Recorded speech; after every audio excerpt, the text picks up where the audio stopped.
How to wipe out an entire generation of men in one morning without even trying. This is the Battle of the Somme in 1916, the one people like to call the day Britain lost 20,000 lads before breakfast. In 1916, World War I had dragged into its third year. All of Europe was basically playing a game of who can hold out longer. Except nobody was actually willing to hold out. France was getting absolutely pulverized by Germany at Verdun for 5 straight months. The French general sent a telegram to Britain, basically like, "Bro, help me, I'm about to turn into a historical pile of ashes over here."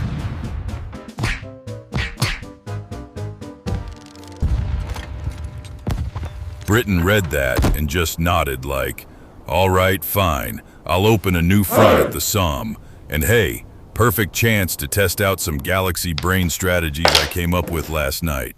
The mastermind behind this big brain plan was General Douglas Haig, later nicknamed the Butcher of the Somme. He didn't know that yet. Fame comes later.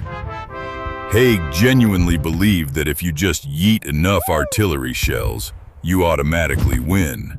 "I'll shell them for 7 days and 7 nights, 1.7 million rounds. When it's over, there'll be exactly 1 German left, so I can take a souvenir photo with him."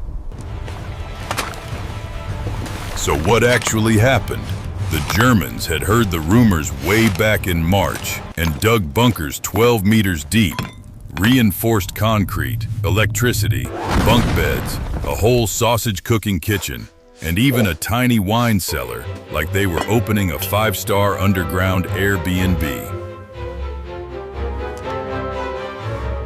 Meanwhile, while the Brits were blasting artillery non-stop for 7 days, like they were hosting a budget apocalypse festival, the German soldiers were just chilling underground playing cards, drinking beer, and singing karaoke to Deutschland über alles.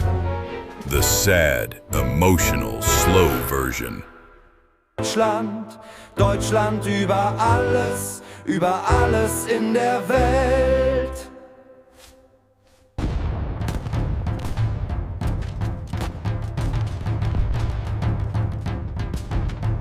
The British officer gave his final order. When the whistle blows, everyone climbs out of the trench and walks forward slowly. Keep your formation neat like a parade on a holiday. No running. Running would ruin the dignity of the British gentleman.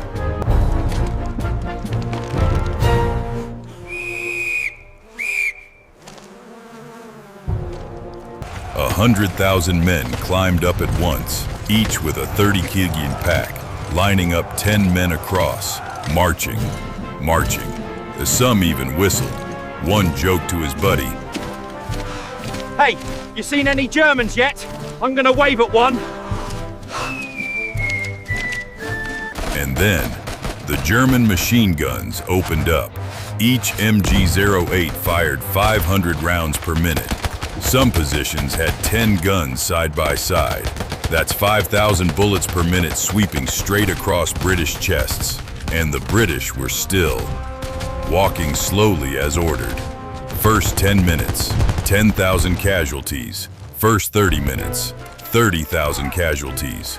By noon, 57,240 casualties, of which 19,240 died instantly. Many dead soldiers were still standing upright because the crowd behind kept pushing forward. One regiment lost 90% of its men in 15 minutes. One company of 800 men returned with 80 survivors, none of them wounded, because anyone wounded was left to die in no man's land. A German soldier wrote in his diary that night, "The British attacked today. We didn't have to aim, we just pulled the trigger." But wait, it gets worse. General Haig received the report on the evening of July 1st. He looked at the number 57,000 casualties, nodded, and said to his aide, a bit high, but acceptable. We continue tomorrow. We continue tomorrow. And thus the battle dragged on for another 140 days. For the next 4.5 months, everyone enjoyed the 5-star trench warfare combo. Mud up to your chest. Corpses soaked in water for 3 weeks, swollen like 200-liter oil drums. Fat rats the size of cats, chewing faces off the dead stench so bad that crows flying overhead lost feathers. Dysentery, trench foot, your rotten feet falling apart. And above all, rain. 2 months of non-stop rain, turning the battlefield into a giant toilet bowl. British soldiers even wrote a new poem. If the rain doesn't kill you, the mud will. If the mud doesn't kill you, the Germans will. If the Germans don't kill you, Haig will send you up the trench again. 15 September 1916, the happiest day of the whole campaign. Why? Because the British unveiled the world's first tanks. 49 glorious Mark I's rolled forward. Actual results: 17 broke down before even starting. 9 got stuck in mud permanently. 5 were blown up by German artillery. The rest also got stuck in mud. The tanks collectively helped advance 1 kilometer. Haig later wrote in his memoir, "Tanks are quite an interesting idea, needing only a little improvement." Yeah, about 30 years of improvement. 18th November 1916, the final day. The battle ended simply because November froze the mud solid and nobody could move anymore. Final tally: Britain plus Commonwealth, 423,000 casualties. France, 204,000. Germany, 465,000, 550,000.